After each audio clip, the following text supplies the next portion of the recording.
इसे एनालाइज किया जाएगा, लेकिन ये आम आदमी का बजट है। यहां पर गरीबी दूर करने से लेकर युवाओं के लिए आम आदमी का बजट है। यहां पर गरीबी दूर करने से लेकर युवाओं के लिए बहुत कुछ खास है। महिलाओं पर फोकस रखा गया है। कानून व्यवस्था सुदृढ़ बनाने के लिए काफी बजट प्रस्तावित है। मेट्रो को लेकर भी कई योजनाएं यहां पर चलाई जाएंगी। हालांकि आर्थिक सलाहकार ये भी मानते हैं कि इनकी इंप्लीमेंटेशन होना बहुत जरूरी है। ये कैसे हो पाएगा ये तो आने वाला वक्त बताएगा। लेकिन आम जनता आखिर इस बजट को लेकर क्या सोचती है? क्या उम्मीदें पूरी हुई हैं? क्या पिछली बार के वादे इस बार पूरे होते हुए नजर आए और इस बार के वादे आने वाले साल में पूरे होंगे या फिर नहीं? मेरठ की जनता से हमारे सहयोगी मनोवर चौहान ने बातचीत की, जानने की कोशिश की कि आखिर उनके मन में इस बजट को लेकर क्या है। क्या वाकई व्यापारी वर्ग के लिए इस बजट में कुछ खास रहा? क्या व्यापारियों को इसके बारे में कोई जानकारी है या फिर नहीं? देखिए उन्होंने जनता से क्या कुछ पूछा और क्या जवाब जनता ने दिए हैं। बजट पेश हो चुका है और इस बजट को लेकर लोगों को खासा उम्मीदें थी, लेकिन किस तरीके से लोग इस बजट को देख रहे हैं इसी को जानने के लिए हम पहुंचे हुए हैं ग्राउंड पर। मेरे साथ जो बुद्धिजीवी वर्ग के एक सदस्य हैं, राशिद जहीर, वरिष्ठ पत्रकार हैं। सबसे पहले इनसे बात करते हैं बजट को लेकर क्या सोचते हैं। साहब, एज ए आम आदमी पहले तो बताइए बजट को लेकर क्या सोचते हैं, फिर थोड़ा एनालाइज कीजिएगा एज ए पत्रकार कि क्या ओपिनियन है आपका। देखिए, ऐसा है, बजट को लेकर तो इतना कहा जा सकता है कि 80% लोगों को तो यही नहीं मालूम होता कि बजट के मायने क्या हैं। बजट का मतलब ये होता है कि जो सरकारें मनी राजस्व लेंगी और किस तरह से उसको खर्च करेंगी। उत्तर प्रदेश की अगर आप बात कर रहे हैं, जैसे हमारे सुरेश खन्ना जी ने शायद आज बजट पेश किया है, मैं ज़्यादा नहीं देख पाया, लेकिन बात यह है कि 7 लाख करोड़ रुपए का तो उत्तर प्रदेश की सरकार पे कर्जा है। और पिछले बजट की अगर मैं बात करूं तो 5.5 लाख रुपए का पूरा उत्तर प्रदेश का बजट था, जिसके बारे में इनका कहना यह है कि आने वाले वर्षों में ये 1 ट्रिलियन के करीब इसको लेके जाएंगे। जब बिजली विभाग पे ही 1 लाख करोड़ रुपए का कर्जा है, आप बार बार ये बताने लगते हैं कि हमने इतना पैसा इसके लिए आवंटन कर दिया है, इतना पैसा इसके लिए आवंटन कर दिया है, निकलता वो है नहीं। अगर मैं केंद्र की बात करूं तो पिछले जब से आज़ाद हुआ है देश, 52 लाख करोड़ रुपया का कर्जा केंद्र की सरकार पर था, लेकिन आज हालात क्या हैं? 137 लाख करोड़ रुपए का कर्जदार है। यानी कि 8 साल में मोदी जी ने उत्तर भारत की जो सरकार पे कर्जा है वही लगभग 67 या 70 लाख करोड़ रुपए के करीब का बढ़ चुका है।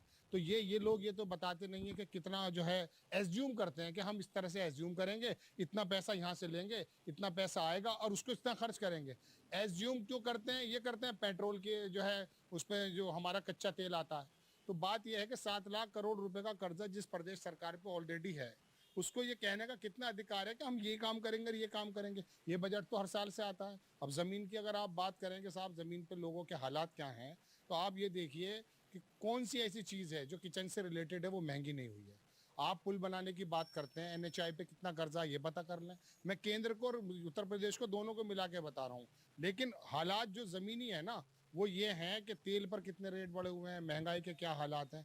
इन चीज़ों को देख के इस पर अगर काम किया जाए, इस हिसाब से बजट बनाया जाए और कि भाई इतना अर्जन करके। बिजली कितनी महंगी हो रही है, आप बंगाल को देखें, पंजाब को देखें, दिल्ली को देखें, वहाँ पर आम आदमी को आप वो सुविधाएं दें। ये ना बताएं कि साहब 10,000 करोड़ रुपए हमने इसमें लगा दिया है और 2500 करोड़ रुपए का आवंटन हम इसमें करेंगे। पैसा आएगा जब भी तो आवंटन करोगे, जब पैसा ही नहीं आएगा तो आवंटन का किस चीज़ का करोगे? लेकिन एक्सप्रेस वे है, जो मान लो मेरठ से आपका प्रयागराज है, इसके अलावा कुछ यूनिवर्सिटीज़ हैं, खेल विश्वविद्यालय हैं, तमाम ऐसी चीज़ें हैं। किसानों की आय दुगनी करने की बात पहले भी की गई थी, अब भी की जा रही है। गन्ना किसानों को लाभ देने की बात की जा रही है, युवा वर्ग को लाभ देने की बात की जा रही है। यहाँ तक कि जो युवा अधिवक्ता है उनको लिए भी बजट में सभी के लिए सब कुछ है।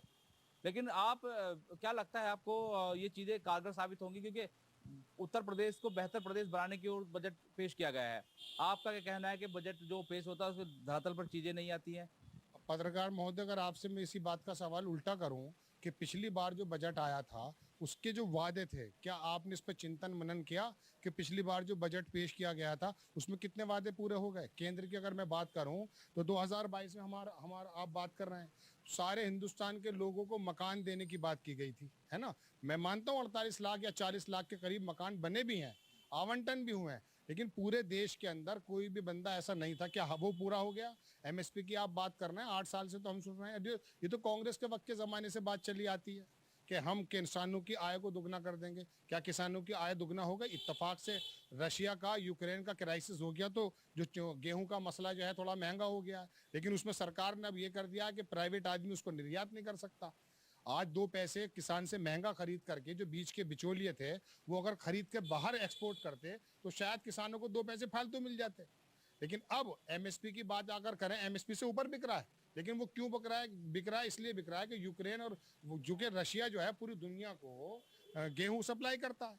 अब रशिया क्राइसिस के अंदर है तो यहाँ के गेहूं की वो आ गई, आपने निर्यात बंद कर दिया। 1 महीना पहले जो केंद्र सरकार, हमारे प्रधानमंत्री जी कह रहे थे जो बाइडेन से कि साहब हम पूरी दुनिया को गेहूं यानी कि खाना खिलाने की स्थिति में है। 1 महीने में स्थिति ऐसे कैसे आ गई कि फिर वो कह रहे हैं कि हम निर्यात बंद कर रहे हैं, है ना? थोड़ा से तो बंद हुआ। कितना, अगर किसी आम जन से आप ये पूछें कि गेहूं का कितना खपत होती है देश के अंदर, तो मैं आपको बता दूं 26 लाख मिलियन, यानी कि ढाई, आप इसे ढाई जो है ट्रिलियन उसको बोल सकते हैं, 2.5 करोड़ लाख बोल सकते हैं आप, कि इतना होता है। 4 जो है करोड़ टन जो है उसके अंदर सफिशिएंट एफसीआई को रखना पड़ता। 109 हुआ करता था हमारे यहाँ उत्पादन, 107 हुआ है, थोड़ा सा कम हुआ है मौसम की वजह से। लेकिन आपने निर्यात बंद कर दिया, किसानों को पैसा आता। तो ये तो वायदे पिछले बजट के क्या हैं? आप इस बजट में 2022 में बैठे हैं, आप सिर्फ एक प्रोग्राम ऐसा बनाइए कि इसका कंपेरिजन हो पावे कि पिछली बार जो फाइनेंस मिनिस्टर ने जो बयान दिया था वो वादे पूरे हुए नहीं हुए। आप तमाम चैनलों के पत्रकार सड़क पर निकल जाते हैं और पूछते हैं साहब ये कैसा हुआ है बजट बताइए। आप ये पूछा कीजिए ना कि साहब पिछली बार जो बजट में था ये बात कही गई थी, ये नहीं हुई है, आपका कहना क्या है? और मैं आपको बता दूं 80% तो लोगों को यही नहीं पता पिछले साल क्या कहा था, इस साल क्या कह रहे हैं। फिर अगले साल आएगा बजट, आप फिर पूछेंगे ये बजट में बात है। हाईवेज की अगर बात करें तो नितिन गडकरी संभालते हैं एनएचएआई। आप एनएचएआई पे गूगल पे जाकर देखो कितना जबरदस्त उस पर जो है कर्जा है। कौन सा ऐसा विभाग है, कौन सा ऐसा मंत्रालय है जिस पर जरूरत से आप सिर्फ दिखाने के लिए कि हमने इतने हाईवे बना दिए? ये तो 2020 की योजना जिस जमाने में यूपीए मनमोहन सिंह थे उस समय से चल रही है। आप तो बल्कि लेट कर रहे हैं उसे। कंप्यूटर अगर दुनिया में आया है पत्रकार महोदय, या इंटरनेट दुनिया में आया है, तो भारत अकेले में नहीं आया, पूरी दुनिया में आया। अब इस पर आप कंधा बजाने लगे साहब इंटरनेट हम ले आए, ये तो कोई बात नहीं हुई ना। मैं आपसे कहूं कि ये जो उदारीकरण की राजनीति है तमाम राजीव गांधी ने देखी थी। 1991 पीवी नरसिम्हा राव की सरकार जो थी उसने क्या काम करके दिखाए थे, अगर मैं आपसे। लेकिन मसला क्या है कि आम आदमी रोटी के चक्कर में अपनी बुनियादी परेशानी भूल जाता है। आप उसे होर्डिंग के जरिए, टीवी के जरिए, मेन स्ट्रीम मीडिया के जरिए ये दिखाने की कोशिश करते हैं कि साहब ये कर रहे हैं, ये कर रहे हैं। अरे पिछले जो वादे किए वो तो बताओ। 2022 में सारे सब लोगों को मकान मिल रहे थे या राशन पे भी लाले पड़ रहे हैं? तो ये बात है, पिछले साल क्या बजट में आया ये बात को बताइए। इस साल तो आएगा। ये तो है, इस बार जो है बिजली, पानी, शिक्षा, स्वास्थ्य, रोजगार को लेकर के बातें की गई हैं। हालांकि इनका कहना है कि जो पिछले बजट की बात थी वो पूरे हुए नहीं हुए, उन वादों को भी हम लोगों को बात करनी चाहिए। हालांकि इनका अलग तर्क है, लेकिन और लोग क्या सोचते हैं, आम जनता क्या सोचती है, मेरे साथ मौजूद हैं। सर क्या नाम है आपका? शाह जमाल। अच्छा ये बताइए, बजट आ चुका है यूपी सरकार का जो 0.2 है, दूसरी बार जो यूपी में आई है सरकार योगी की, तो क्या सोचते हैं इस बजट को लेकर? अब सभी चीजों पर काम हुआ है, सभी के लिए बात की जा रही है। बिल्कुल सही कह रहे हैं आप, बात सभी के लिए करी जा रही है मगर काम किसी के लिए नहीं हो रहा है। और हम व्यापारी हैं, छोटे व्यापारी, जब कारोबारी हैं तो बजट की तरफ ध्यान ही नहीं है कि बजट क्या आया है, क्योंकि कारोबार में जीरो है तो बजट पे कहाँ ध्यान तो जाए। आपको देखना चाहिए ना बजट। कारोबार के लिए भी बातें की गई हैं, रोजगार के लिए बातें की गई हैं, सभी के लिए बातें की गई हैं, किसानों बात ही की गई है, कोई फैसिलिटी के नाम पे कुछ नहीं आया है अभी तक। मेरठ में कैंची उद्योग है, उसके क्लस्टर की बात चल रही है, उसमें सब्सिडी की बात चल रही है, बात चल रही है, कोई परफॉर्मेंस नहीं है कि हाँ ये होने वाला है। तो अभी पता है आपको बजट में क्या क्या है? नहीं, कोई जानकारी नहीं। जानकारी कर लीजिए। बिल्कुल बिल्कुल, तो जानकारी ऐसा है ना, मेरी बात सुनिए, बजट में सब कुछ है। अब आम जनता को जब मालूम ही नहीं होगा आया क्या है तो उसका एनालाइज कैसे करें? दूसरी बात, आप पूछेंगे कैसे लोगों से, नेताओं से भी? आपने ये कहा था पूरा ही नहीं किया हुआ था। बिल्कुल मैम, अपने फील्ड की तो बात सुनेंगे बस, ये अपने फील्ड की जानकारी लेंगे, वो भी किस जानकारी। फील्ड में है आप? गैस लाइन में। तो गैस लाइन में है आप, आपको मालूम नहीं कि गैस को लेकर के क्या किया गया है? वो एलपीजी पे रेट इतने बढ़े हैं कि वो नीचे आ गया ना बिल्कुल कारोबार।